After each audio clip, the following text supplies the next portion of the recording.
Análise de sinais no tempo contínuo. A série de Fourier. Representação de sinais periódicos pela série de Fourier. Um sinal ele é formado por senos e cossenos de frequência W0 e leva-se em conta todas as harmônicas, inclusive a harmônica zero. Um sinal ele é representado pela equação 1.1.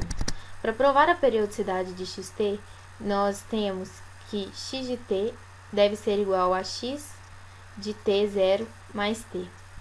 Para provar isso, nós substituímos t0 mais t na equação de x de t e obtemos a equação 1.2. A partir de alguns cálculos matemáticos, nós encontramos que nw0t0 igual a n2π e substituímos isso na equação 1.2 e obtemos a equação 1.3. A equação 1.3 ela equivale à equação 1.1, ou seja, a função é periódica. Dessa forma, prova-se o princípio da linearidade. Desse resultado, temos que qualquer senoide de frequência kf0 com k maior que zero é um sinal periódico independente dos valores de an e bn. A série infinita mostrada ela é denominada série trigonométrica de Fourier do sinal periódico. Agora, vamos calcular os coeficientes de Fourier.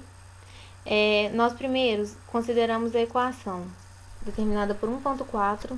Nela, inserimos a identidade trigonométrica de cosseno de m vezes o cosseno de m, obtemos 1.5. E analisando 1.5, para n mais n ciclos completos, a primeira integral ela vale zero. E para n menos n, a integral vale zero para n diferente de m. Porém, para n igual a m, a integral vale o exposto em 1.4. O que foi explicado acima foi resumido em 1.5. E usando procedimentos semelhantes aos anteriores, nós poderíamos provar também a 1.6 e a 1.7.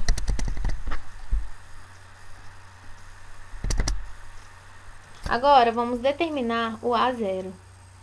Para determinar o A0, nós integramos dos dois lados de xt. E nós temos que as funções cosseno nw0t e seno de nw0t, elas executam-se completos, então valem zero. Então, nós obtemos da equação 1.8 a equação 1.9. Da equação 1.9, nós isolamos o A0. E o A0 isolado, ele foi colocado na equação 2.0, que é a representação do A0. Agora, a determinação de AN. Nós também manipulamos novamente o x de t, multiplicamos ambos os lados da equação por cosseno de m w0t, integramos ambos os lados no intervalo t0. Obtemos a 2.1. Da 2.1, temos que a primeira integral vale zero, já que apresenta m ciclos da senoide, a última também vale zero, de acordo com o que já foi citado acima, que essa integral vale zero para todo mn. E a integral do meio, ela é zero para n diferente de m, e para n igual a m, ela é t0 sobre 2, como foi o exposto em 1.5. Então, a partir desses resultados, nós resumimos a equação 2.0 à equação 2.1. E a partir da equação 2.1, nós isolamos o AN e obtemos o AN em 2.2. O BN ele poderia ser determinado da mesma maneira do AN, porém, ao invés de se multiplicar ambos os lados da equação por cosseno de mw0t, multiplicaria-se por seno de mw0t. O BN ele é expresso pela equação 2.3. Aqui há um resumo dos coeficientes. Tem a forma compacta da série de Fourier, que tomamos C0, Cn, θn e substituímos em xt e obtemos a equação descrita em 2.4. O espectro de Fourier ele pode ser representado pela soma de senoides de frequência nw0, de amplitude Cn e fase θn. Ele pode se traçar a amplitude Cn em função de n, que é o espectro da amplitude, e θn em função de n, que no caso é o espectro da fase. Como n é proporcional à frequência nw0, os gráficos são versões em escala Cn em função de w e de θn em função de Cn. Os dois gráficos correlacionados eles formam o que chamamos de espectro de frequência xt. O espectro de frequência ele mostra a amplitude e as fases dos sinais, E a partir dele nós podemos construir um sinal. Ele é mais uma alternativa para a representação do sinal.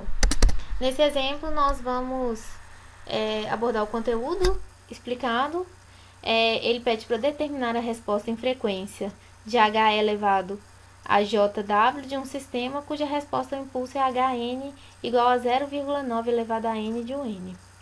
Nós primeiramente igualamos a resposta de frequência ao somatório de menos n menos infinito a infinito do impulso vezes e elevado a menos jwn. Isso resultará em 1 sobre 1 menos 0,9 elevado a menos jw. Depois, nós igualamos o módulo da frequência a raiz de 1 sobre 1 menos 0,9 cosseno de w ao quadrado vezes 1 menos 0,9 seno de w ao quadrado, que resulta em raiz de 1 sobre 1,81 menos 1,8 cosseno de w. E a fase é menos arctangente de 0,9 seno w sobre 1 menos 0,9 cosseno de w.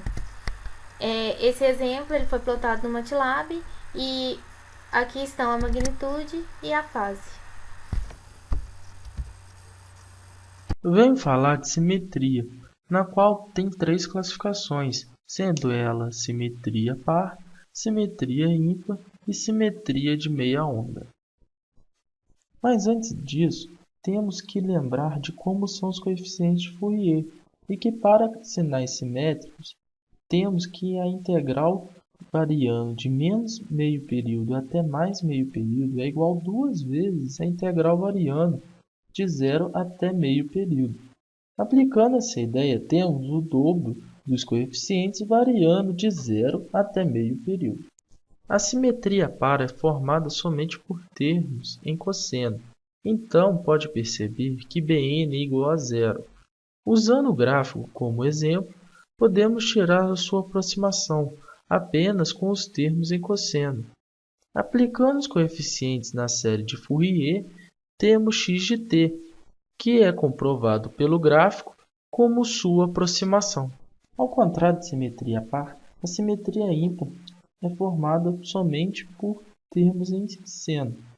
Então a 0 e a n são anulados. Usando o gráfico como exemplo, temos os coeficientes, lembrando que somente Bn é usado nessa aproximação.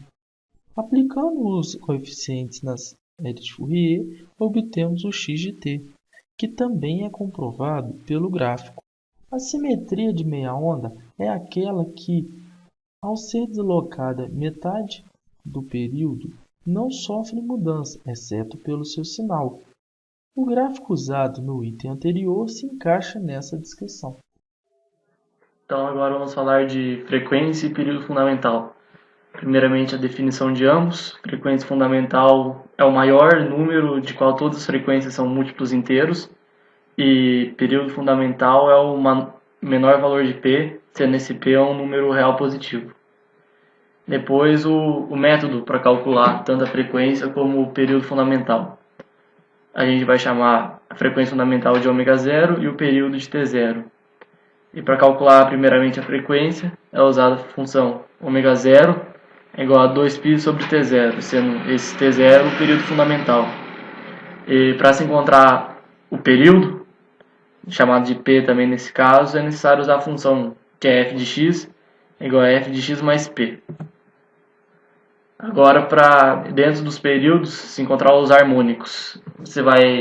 Para encontrar esse harmônico, é necessário usar o MFC, o maior fator comum, e multiplicar esse MFC, que no caso é a frequência fundamental, vai multiplicar ele pelos sinais dados da equação. Assim, você vai encontrar primeiro harmônico, segundo harmônico, terceiro harmônico, até N harmônicos que você conseguir encontrar na sua função, dependendo dos sinais. E o sinal periódico é para descobrir se o seu sinal vai ser ou não periódico.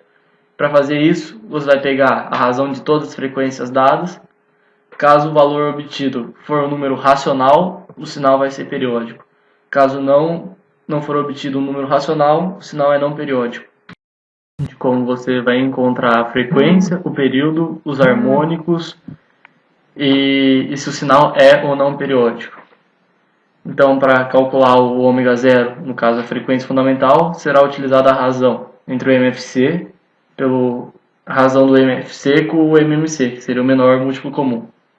Calculando o menor múltiplo comum de 2, que seria do cosseno de 2/3 e 4 do seno de 4/5, vai encontrar que o MMC dos dois é 2. E calculando o MFC entre 3 de 2/3 e 5 dos 4/5, vai encontrar que o MFC vai ser um valor de 15. Logo, a frequência fundamental será 2/15. Aí agora, para encontrar o valor de T0 ou do período fundamental, você vai utilizar a fórmula antes vista ômega zero é igual a 2π sobre T0. Você sabe que o ômega zero é 2/15. Fazendo os cálculos, o T0 vai ficar igual a 15π. E isso vai ser o período fundamental. Para calcular os harmônicos, será necessário utilizar o MFC no caso e multiplicá-los ambos por 2/3 e 4/5. No caso ali o MFC no caso o MFC é 15. Para encontrar esse valor, o harmônico de 2/3 seria 5. E no caso de 4/5 pelo 15, o harmônico seria o sexto. Então você vai achar aí o quinto e o sexto harmônico, frequência e período fundamental. Falar sobre o espectro de amplitude e fase da série Fourier. O espectro de amplitude indica o total das várias componentes de frequência do sinal.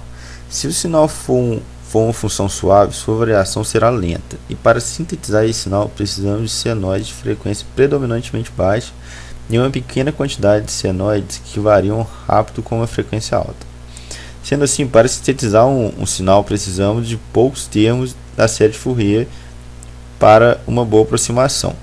Já para o sinal com variações bruscas, sua síntese requer uma quantidade grande de componentes de alta frequência. Assim, precisamos de muitos termos na série de Fourier para uma boa aproximação. Já o espectro de fase é igualmente importante ao de amplitude na forma de onda. Considerando o sinal que varia rapidamente, tal como o salto de descontinuidade, para sintetizar essas variações instantâneas, as fases das componentes senoidais no espectro de sinal devem ser tais que todas as componentes harmônicas tenham um sinal antes da descontinuidade e um sinal oposto logo após a descontinuidade. Isso vai gerar uma variação brusca no sinal no ponto de descontinuidade. A combinação adequada desses dois espectros de fase e de amplitude é o que chamamos de espectro de Fourier. Aqui nesse slide eu coloquei uma tabela de equações que a gente vai usar para o cálculo das amplitudes, da fase e dos coeficientes que a gente precisa para calcular a amplitude e a fase. Nesse exemplo a gente tem um sinal e ele pede para a gente calcular os coeficientes da série trigonométrica de Fourier para traçar o gráfico do espectro. A gente observa que a função é e elevado a t sobre 2 e também observa que temos o período igual a π. A frequência é o inverso do período, então vai ser 1 sobre período, vai ser 1 sobre π. A frequência angular também a gente calcula, a gente acha que é 2 radianos por segundo. E aqui a gente calcula os coeficientes A0, AN e BN pelas equações que a gente viu na tabela anterior. A N a gente tem que é constante, o A0 a gente tem que é constante, a N e BN a gente acha em função de N. Substituindo os valores encontrados na série trigonométrica de Fourier, a gente tem essa expressão.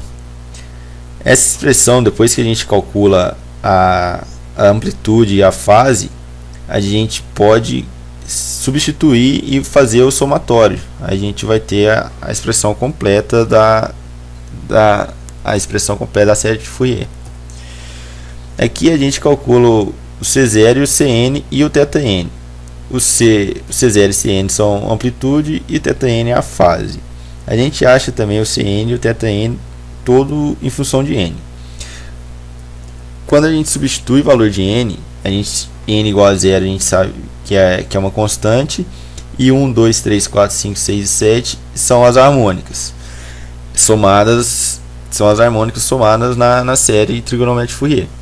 Substituindo esses valores nas equações de Cn e θn, amplitude e fase respectivamente, a gente consegue achar os valores da tabela.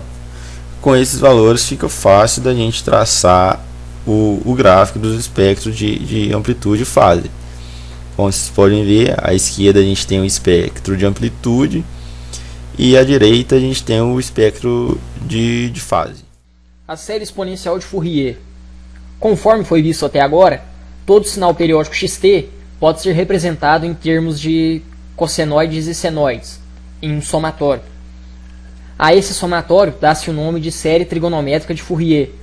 Porém, da identidade de Euler surgem as igualdades 5.2 e 5.3, as quais dizem que senos e cossenos podem ser representados em termos de exponenciais complexas.